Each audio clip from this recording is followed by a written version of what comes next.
Hej og velkommen til. I denne her video vil jeg kort gennemgå den første forelæsning i kvantemekanik. Husk at alle de her noter til forelæsningerne kan man finde i kommentarfeltet af den her video. Først og fremmest så vil vi gå over Hilbert space postulate, altså ligesom hvad for nogle basiser der udgør Hilbert-rummet. Så først og fremmest så har vi at possible states of a physical system form a Hilbert space over the field of complex numbers. En måde at fortolke det her på, det er altså, at de forskellige tilstande, som vi kan beskrive, enten ved for eksempel at opskrive selve bølgefunktionen, det kan vi også beskrive som en vektor af lineære kombinationer. Så kan vi for eksempel have, at den udgøres af op til en endte orden af tilstanden, og det her tilstanden vil så udgøre en vektor i Hilbert-rummet, hvor alle de her vil udgøre ortogonale baser. Ikke for at spoile seeren, men sådan er det.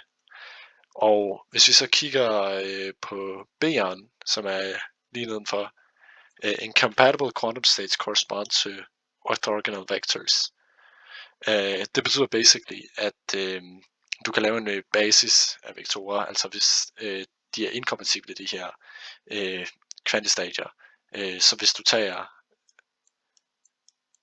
skalarproduktet af dem, så burde de helst give 0. Og hvis du så ellers kigger her på seeren, all vectors that represent physical quantum states are normalized, så kigger vi altså på, at hvis du tager en bølgefunktion, som overfor den selv netop giver 1, fordi det er det samme som, at man tager integralet af din tilstands bølgefunktion kvadreret, så skal alle sandsynligheder til sammen give 1.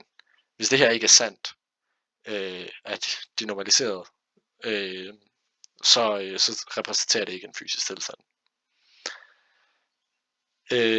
Hvis vi så kigger på et eksempel af, hvorfor kvantemekanikken er sjov, så kan vi kigge på Heisenbergs usikkerhedsprincip, som står skrevet her. Hvis vi kigger på et makroskopisk system, som der står her, så kan vi se, at Plancks konstant, som er et utroligt lille tal, Plancks reduceret konstant her, fordi der er h bar, så vil det betyde, at når du tager en relativt stor masse, så vil du få en rigtig lille usikkerhed om, hvorvidt du måler på position, eller på hastighed, eller impuls. Men det er jo relativt i forhold til massen. Hvis vi kigger på en meget mindre skala, for eksempel et elektron, så skal vi kigge på, at den er utrolig lille i vægt. Men de her Heisenbergs usikkerhedsprincip, når man opskriver det for en elektron, der kan vi altså se, at det er nogle ret big scale usikkerheder, som gør, at det er utrolig svært at vide, hvilken både position og impuls en elektron har, i hvert fald på samme tid. Alle de her tal, som er opskrevet her, de skal tages med en grøn salt, fordi at da de oprindeligt blev beregnet, der blev der ikke rigtig taget højde for, at der var en divideret med 2, så lad være med at tage de her tal direkte, de er cirka stokmål. Hvis vi så kigger på de fysiske systemer, som der var beskrevet tilbage på postulates, så kan vi kigge på for eksempel objekter eller frihedsgrader. Og en måde at kigge på det på, det er, hvis vi kigger på en kvantetilstand, som kan opskrives via Dirac-notationen, som står her, så kan du netop have en tilstand, hvor den er i position 1, eller position 3, altså meter hen ad en akse, og så vil du så skrive det ind i de her braketter, hvor det altså bare er en ket-notation, som der så beskriver i Hilbert-rummet en vektor, hvor den udstrækker. Og ja, netop fordi at du ikke kan udstrække en lineær kombination af positionen. Det tror jeg sgu ikke engang rigtigt. Du kan sgu da godt lave en superposition af de to. Jeg ved ikke, hvad fanden de fabler om. Men det burde være ortogonale vektorer i Hilbert-rummet. Så kan vi i hvert fald have en superposition af dem. Det kan være, at du har en tilstand 1 meter og en tilstand 3 meter, så kan du lave en lineær kombination. Og et andet kendt eksempel, det er, at du kan tage Schrödingers levende kat, den er rigtig glad, og så kan du tage Schrödingers døde kat, den er rigtig sur. Hvis vi så kigger på polarisation af en foton, så kan vi kigge på, at hvis du har en eller anden elektromagnetisk bølge, som er beskrevet med en ligning, så kan vi også tilskrive den som en bølgefunktion, som altså er en lineær kombination af tilstanden. Hvis vi altså kigger på, at der er en H og V tilstand, så vil det betyde, at du får en form netop af denne her type i denne her basis af H og V henholdsvis. Og så kan vi altså definere H og V herover som henholdsvis 0,1 og 1,0. Og så kan vi se, at når vi tager produkterne af dem, at de netop udgør en tilstand, fordi at tilsammen så giver de 1. Og hvis vi tager H og V henholdsvis og tager produktet, så vil vi så få 0, så de udgør altså en ortogonal basis.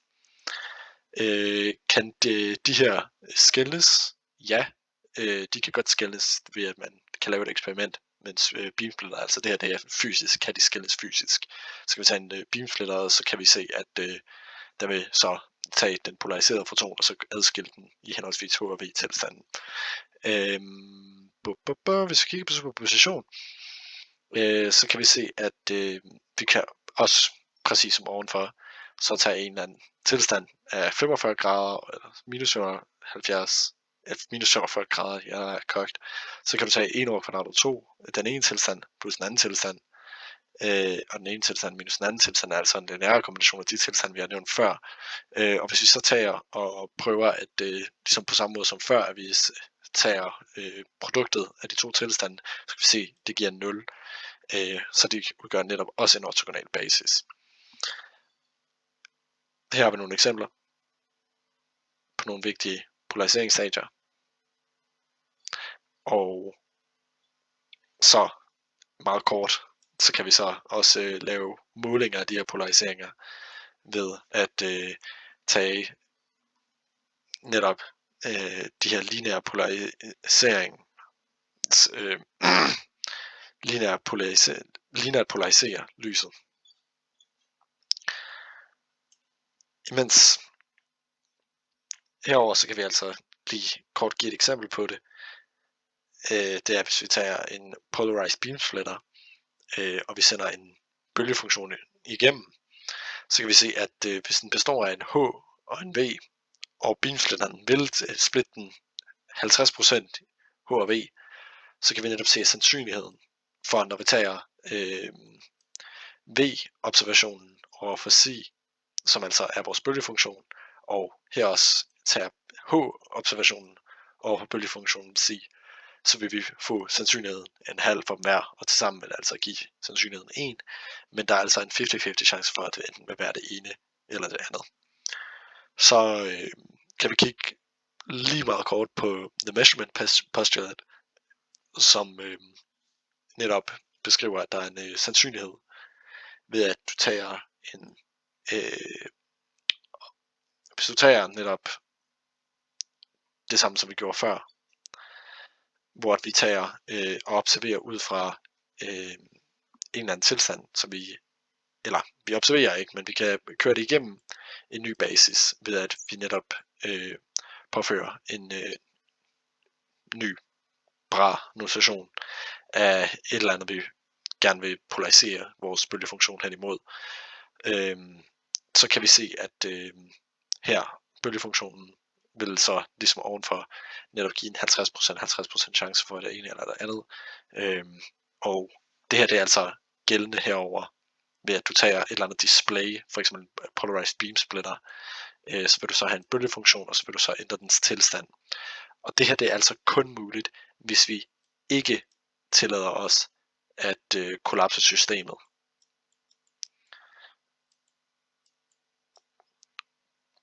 Og et kollapset system, det kan for eksempel være, når vi rent faktisk udfører målingen her for det enkelte foton, så vil du så netop kunne vide præcis, hvilken tilstand den er i ved at måle på den. Indtil da, så vil dens tilstand altså være en superposition af de forskellige, som der har nogle forskellige sandsynligheder her, 50-50. Det var alt. Husk lige at tjekke noterne igennem og give lige lidt feedback på, om de her videoer rent faktisk kan noget.